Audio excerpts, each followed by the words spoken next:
એક નવો રિલેશનશિપમાં રીસાવા મનાવવાનું એ બધું એ સમજ્યો જ નહોતો. બહુ મોટો ઈગો હતો એનો. એની મિસ્ટેક હોય ને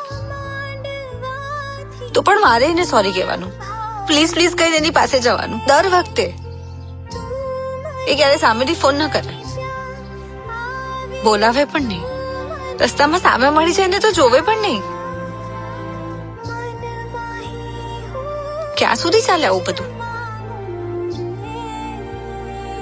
એક દિવસ મેં કહી દીધું એને, બસ. તો બસ એના પછી એ મનાવા જ નહીં આવ્યો.